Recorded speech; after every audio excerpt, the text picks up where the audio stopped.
ফুটবলকে বলা হয় the greatest show on the earth. 4 বছর পর পর বিশ্বকাপ ফুটবল আসে এক অদ্ভুত বাঁধ ভাঙা আবেগ নিয়ে। তবে কখনো কখনো সেই আবেগ থেকেই ভক্তদের মধ্যে তৈরি হয় তুমুল বাকযুদ্ধ। আর বাকযুদ্ধ ধীরে ধীরে রূপ নেয় বুলিং কিংবা ব্যক্তিগত আক্রমণে। চায়ের দোকান থেকে শুরু করে ফেসবুকের নিউজ ফিড, সবখানেই এখন চলছে ফুটবল নিয়ে আলোচনা, বিশ্লেষণ, তর্ক বিতর্ক। কেউ পছন্দের দলকে শ্রেষ্ঠ প্রমাণ করতে গিয়ে প্রতিপক্ষের সাথে বাজে ভাষায় কথা বলছেন। এক লাইটেই নিশ্চিন্তে চলে দিনের পর দিন। Walton emergency bulb, the best emergency bulb. মাঠের 90 মিনিটে খেলা শেষ হলেও লড়াই চলতে থাকে সোশ্যাল মিডিয়ার পোস্ট কিংবা ইনবক্সে।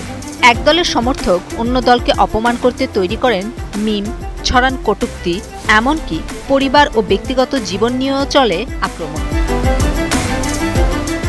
এই সাইবার বুলিংয়ের শিকার শুধু সাধারণ সমর্থক নন, ফুটবলাররাও। একটি পেনাল্টি মিস, একটি আত্মঘাতী গোল কিংবা খারাপ পারফরম্যান্সের পর হাজার হাজার বিদ্বেষপূর্ণ মন্তব্যে ভরে যায় তাদের সামাজিক যোগাযোগ মাধ্যমের অ্যাকাউন্ট। অনেক খেলোয়াড় মানসিক চাপ, উদ্বেগ, এমনকি বিষণ্ণতার কথাও প্রকাশ করেছেন। ব্রাজিলের সমর্থকরা মনে করেন 5টি বিশ্বকাপ ট্রফি তাদের অনন্য উচ্চতায় বসিয়েছে।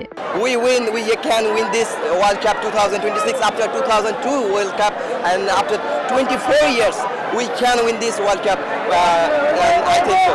আবার আর্জেন্টিনার সমর্থকেরা সাম্প্রতিক সময়ের ধারাবাহিক জয় এবং জাদুকরী ফুটবল শৈলী দিয়ে নিজেদেরকে শ্রেষ্ঠ ভাবেন। যখন ফুটবল খেলা বুঝি তখন আমি আর্জেন্টিনার সাপোর্ট করি। বস মেসি আজকে চমৎকার খেলা দেখাচ্ছে এবং আমাদের ভরসা আমরা এবছর বিশ্বকাপ পাবো ইনশাআল্লাহ। আমার বড় ভাই, আমার বোন, আমরা সবাই আর্জেন্টিনা একদম ছোট থেকে। নিজের দলকে ভালোবাসার মধ্যে কোনো অন্যায় নেই, কিন্তু সমস্যাটা তৈরি হয় তখন যখন নিজের দলটিকে উত্তম প্রমাণ করার জন্য প্রতিপক্ষ দল এবং তার সমর্থকদের অধম বা নিকৃষ্ট প্রমাণ করার এক তীব্র, অসুস্থ প্রতিযোগিতা শুরু হয়। খেলাকে কেন্দ্র করে পাড়া মহল্লায় মারামারি, বন্ধুত্বে ভাঙন কিংবা পারিবারিক কলহ পর্যন্ত তৈরি হতে দেখা যায়।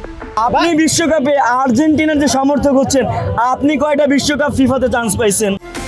খেলাধুলা আমাদের মেলাতে শেখায়, ভাগ করতে নয়। শুধু লাতিন আমেরিকার 2টি দেশ ফুটবল মাঠে লড়ছে, আর তা নিয়ে হাজার মাইল দূরে এই পলিমাটির বাংলাদেশে আমরা নিজেদের ভাইদের শত্রু বানিয়ে ফেলছি। ভাবা যায়? ফুটবল স্রেফ কোনো খেলা নয়, সামষ্টিক উৎসব, সুস্থ বিনোদনের উৎস। কিন্তু দুঃখজনকভাবে বর্তমানের এই উন্মাদনা অনেক সময় সুস্থ বিনোদনের গণ্ডি পেরিয়ে ব্যক্তিগত আক্রমণ এবং কাদা ছোঁড়াছুড়িতে রূপ নিয়েছে। বিশেষ করে সামাজিক যোগাযোগ মাধ্যমে ট্রল বা উপহাসের সংস্কৃতি এতটাই সস্তা হয়ে গেছে যে মানুষ ভুলে যায় খেলোয়াড় সুলভ মনোভাব আসলে কি। বিশ্বকাপের আনন্দ তখনই পূর্ণতা পাবে যখন মাঠের লড়াই মাঠেই সীমাবদ্ধ থাকবে।